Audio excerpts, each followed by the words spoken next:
This application has to do with map scaling. On a map, 3 inches represents 225 miles. If two cities are 7 inches apart on the map, how far are they apart in reality?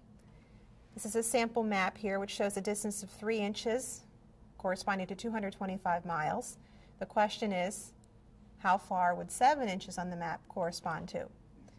We can familiarize ourselves by looking at the map and also knowing that since 7 inches is more than twice 3 inches, the distance for the 7 inches has to be more than twice 225 miles. So we could even make a guess on this. We also want to define a variable. We are asked how far they are apart in reality, so let's let D equal the actual distance between the cities. I think we're ready now to go to step 2, which is the translate step. And in this step, we translate the problem to mathematical language. We can translate this problem to a proportion.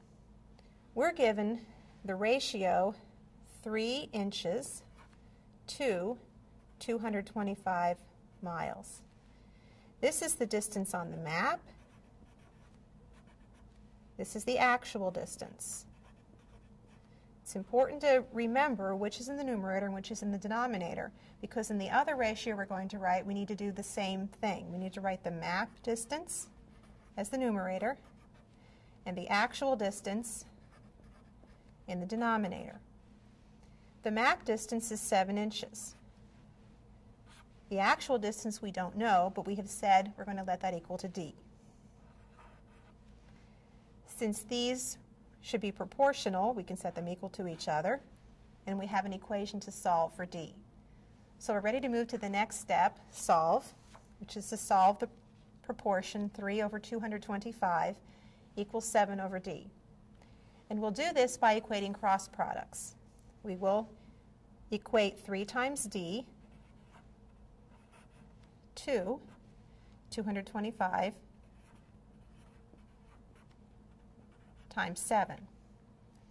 To solve this, we will divide both sides by 3, and we get 3 times D divided by 3 equals 225 times 7 divided by 3.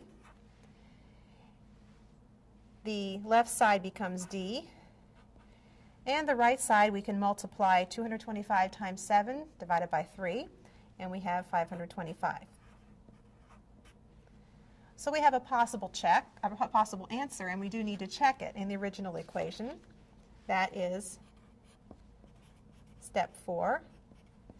The proportion that we had said that 3 over 225 should equal 7 over D, and we said that D was 525. So to check, let's check cross products. 225 times 7 is 1,575. 3 times 525, looking at this cross product, if we multiply that out, we would also get 1,575. So 525 miles does check. And thinking back to our familiarized step where we said it had to be more than twice 225, well, twice 225 is 450, and this is more than that. So it's also a reasonable answer. So we're ready to state our answer in a complete sentence. We can say the cities are 525 miles apart.